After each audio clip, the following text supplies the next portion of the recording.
All right, let's talk about an animal we all think we know inside and out, the domestic cat. But I promise you, their journey from ancient deity to internet meme is packed with some absolutely wild surprises.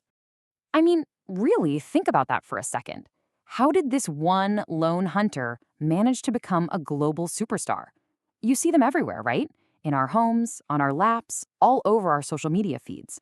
So, how in the world did they pull it off? And that right there is the secret. This wasn't a case of humans deciding to tame a wild animal. No, this was a partnership, a deal that benefited both sides, and it's a deal that has lasted for literally thousands of years. So, let's start at the very beginning with the science of how this whole thing kicked off. Because, as you're about to see, the way cats joined us is totally different from almost any other animal we've domesticated. You know, modern DNA is just incredible.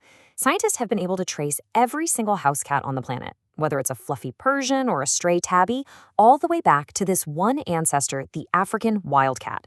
And the craziest part? They still look almost identical, which is a huge clue about how this whole domestication thing really went down. And this timeline just puts the sheer length of our relationship into perspective. The most mind-blowing piece of evidence comes from Cyprus, almost 10,000 years ago. They found a cat intentionally buried with a person. That tells us that people value these animals so much that they physically brought them across the sea on boats, something you just don't do for a random pest. Okay, so this is probably the most important difference to grasp. With dogs, we were in charge. We selectively bred them for jobs, for hunting, for guarding. But cats? Cats basically invited themselves to the party.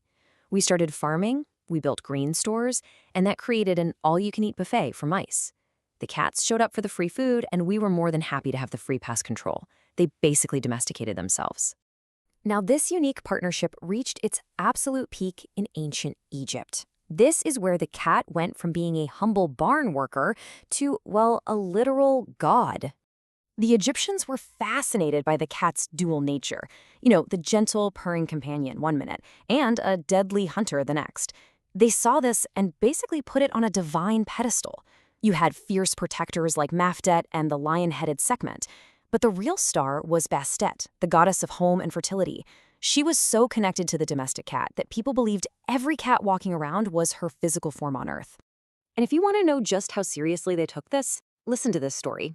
A Roman citizen, probably unaware of the local customs, killed a cat. And even though the pharaoh himself tried to step in and calm things down, an enraged mob took matters into their own hands. Harming a cat was, quite simply, one of the worst crimes you could commit. The sheer scale of this worship is just, it's hard to even wrap your head around. This number, that's how many mummified cats were found in a single burial ground. This wasn't just about beloved pets, it was a massive industrial-scale operation of breeding and mummifying cats as religious offerings. And here's the absolutely shocking end to that story. Thousands of years after these cats were carefully preserved as sacred objects, they were dug up, shipped to England, and ground into fertilizer. It's such a bizarre and jarring fate for these once divine animals. So as cats started to spread out from Egypt, hitching rides with traders and travelers, things got complicated. Depending on where they landed, they were either treated as saints or as sinners.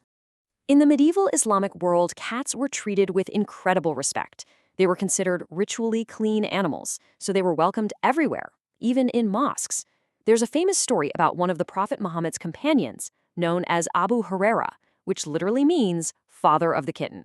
But travel over to Europe during that exact same time period, and oh man, it was a completely different story. The cat's independence, its nocturnal habits, it was all viewed with deep suspicion. They became tangled up with symbols of witchcraft, paganism, and evil, which led to just horrible persecutions. And this fear wasn't just superstition. It became official, even ritualized in some pretty grim ways. The Catastote Festival in Belgium is a chilling example. For hundreds of years, the ceremony involved throwing live cats from the top of the bell tower. It's a really dark, disturbing chapter in the cat's history. But let's leave that dark period behind and travel halfway around the world. Because in East Asia, the cat's luck took another wild turn, this time for the better. It became seen not as a demon, but as a guardian angel. You see, in China and Japan, The cat was a business partner, a VIP. They were brought onto ships to protect priceless Buddhist texts from being eaten by rats. They guarded the incredibly valuable silkworm industry from pests. Their practical value was so immense that they naturally came to be seen as protectors, as good luck charms, and as symbols of wealth. And that practical job is the direct origin of this little guy, the Maneki Neko, the beckoning cat you see everywhere.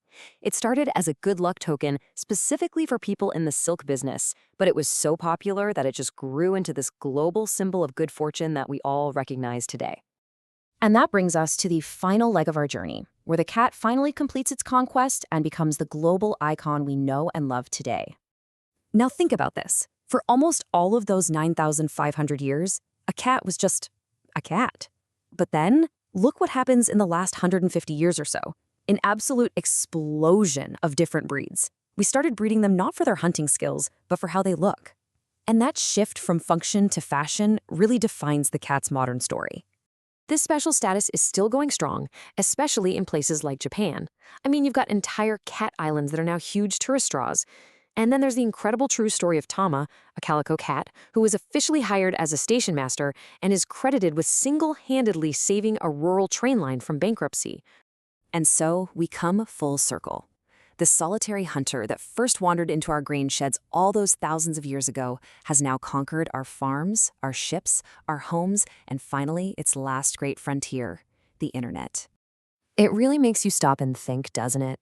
When you look back at this long, strange journey, a partnership that started entirely on their terms, you really have to ask yourself, who domesticated who?